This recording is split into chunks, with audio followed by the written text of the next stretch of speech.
And more recently, I've established a new organisation to deliver industry-specific business advice and support to independent box schemes in the UK, and that's what the box in the bottom right-hand corner is.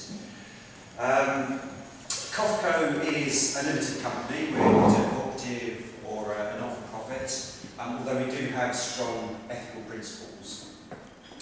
I believe that business is the dominant force in the modern world, so I believe that the key to changing the food system is through enterprise and by rethinking the role that business plays in society. I despair that the current global food system is unsustainable, so I've dedicated myself to trying to find out the most sustainable solutions for food distribution. I want to ensure that food arrives on people's plates with the smallest possible ecological footprint. I want to explain to you why I consider the box scheme model, when done well, to be a paragon of sustainable food distribution. So, what is a box scheme? Essentially, if I say box scheme, does everybody know what I mean? It's essentially packing produce into boxes or bags and delivering them to people's homes or to a central pick-up point. Why is this good?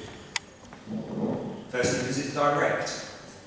Direct relationships between the people that grow our food and the people who eat it are fundamentally important both for personal well-being and for society.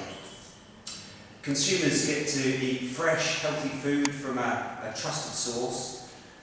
Growers get to keep a greater proportion of the market value of their food and perhaps realise the added value of producing food to standards over and above the requirements of the commodity food market. I'd also say that for growers, if you can reduce dependence on supermarket buyers through direct marketing, and in fact some of the best organic farms in the UK have so successfully created a brand for their produce through direct marketing that they're now able to deal with supermarkets and wholesale buyers on their own terms. Box schemes reduce food miles and therefore carbon emissions, not only because the food is distributed much closer to its place of production, but also because one van delivering, let's say, 40 boxes in a carefully considered delivery round is better than people from those same 40 houses popping into their cars and driving to the local supermarket. I'll just make a quick note there. That's our. We've only got one electric van, but there it is, and we've got solar panels on our roof, so even more fewer carbon emissions. Box schemes reduce food waste. Wastage is inevitable in the retail environment. Shoppers have to be presented with an abundant selection of fresh produce at all times to entice them to purchase, so shops have to stock more than they can sell. The box scheme model is quite the opposite of this. An established box scheme can quite accurately predict how many boxes are to be delivered each week and order their produce accordingly. Box schemes also do not impose the same exacting standards as demanded by the retail, by retailers, which in turn leads to this scandalous scenario of mountains of perfectly good food being wasted at the farm gate, which is something I think we can all agree is pretty abhorrent in a world where food poverty is being experienced by so many people and where sort of the need to feed a growing global population is used as an excuse for increasingly unsustainable farming practices. And I hasten to add that in order for these sustainability objectives to be achieved, it's important that the operation reaches a sort of a critical size. If you're not able to go out and do nice, concise delivery rounds, your operation will be neither environmentally nor economically sustainable. Many box schemes in the UK are operated by the producer and on a scale that they can manage by themselves. And while this is sort of quite idyllic, and may even say it's it's the authentic box scheme model. I personally would love to see our sort of sustainable farmers, who are sort of such a precious resource, doing what they do best, which is growing food. With all due respect to my sort of wonderful staff, anyone can sort of drive a van and deliver a box of vegetables, but growing food organically requires a very sort of special set of skills. Okay. Right, so 18 years ago, when I started the Cambridge Organic Food Company, I had no money whatsoever. The business really was set up on a shoestring. Today we employ 10 people, each of whom is paid at least the living wage. We deliver around 30,000 boxes annually, and we also supply several independent local businesses as well. And we're currently enjoying our 5th consecutive record turnover year. So, to get there took a great deal of hard work and perseverance, but ultimately it's been very rewarding.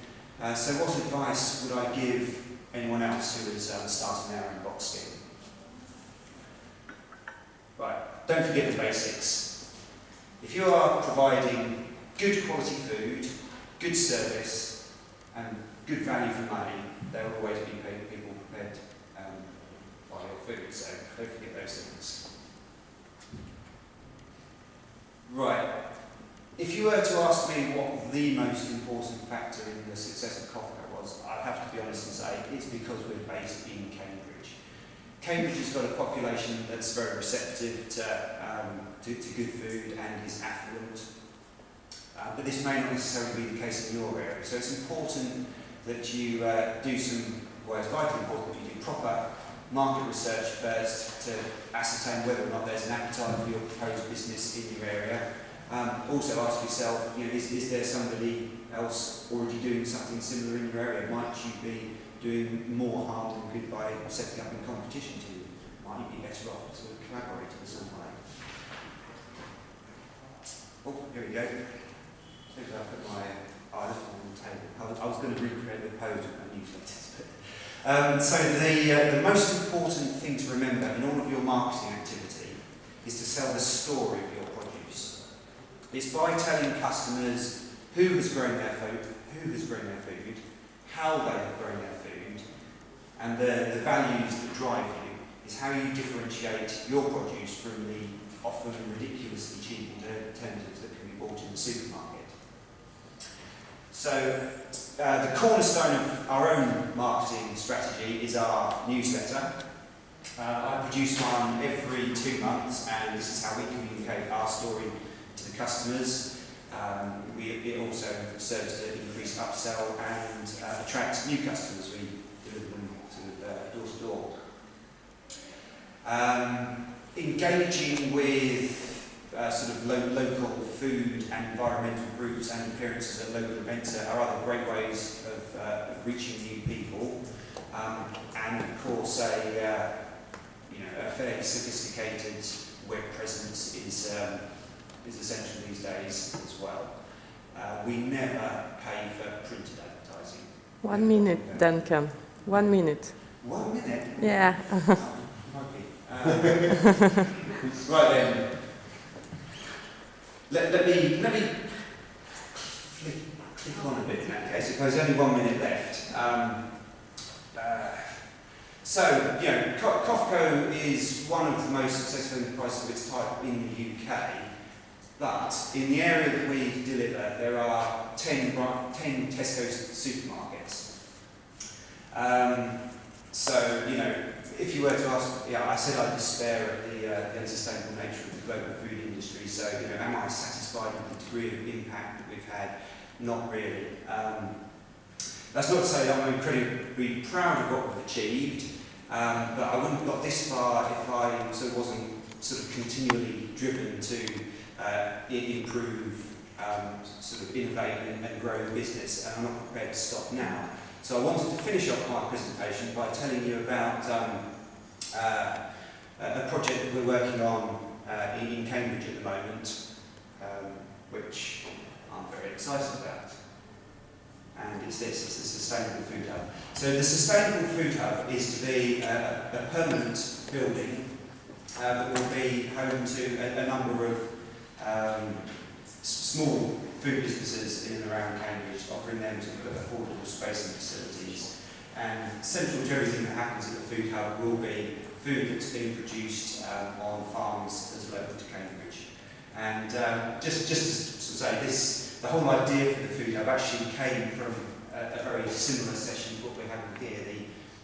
The Cambridge Sustainable Food organised an event such as this. 8 groups sort of went off and were asked, what one thing could be done around Cambridge that would most help us become a sustainable food city, and 5 of those groups independently came up with the idea of a food hub. So that's how the idea started. Just quickly go through these next ones. So yes, property is incredibly expensive in Cambridge, and this is a barrier to new businesses starting. There's no significant infrastructure for satisfying procurement contracts in Cambridge. Plus there's, in an affluent city, there's a widening gap between those people who can and cannot afford to eat healthy and sustainably produced food. So what have we done so far in order to achieve this? So earlier this year, myself and I organised and participated in a sponsored swim. We swam 3.8 kilometres in the River Cam, and this was to raise awareness and a little bit of money. We got on the local press, local radio and local TV covered it. We were successful in raising about £3,000, and we're using that money to create a short film which will become the centrepiece of our crowdfunding campaign, which is to be launched next month, and we've already got about £10,000 pledged towards the project. So yeah, that's what we're doing, that's the Food Hub, that's the end of my presentation. Thank you very much for listening. Thank you.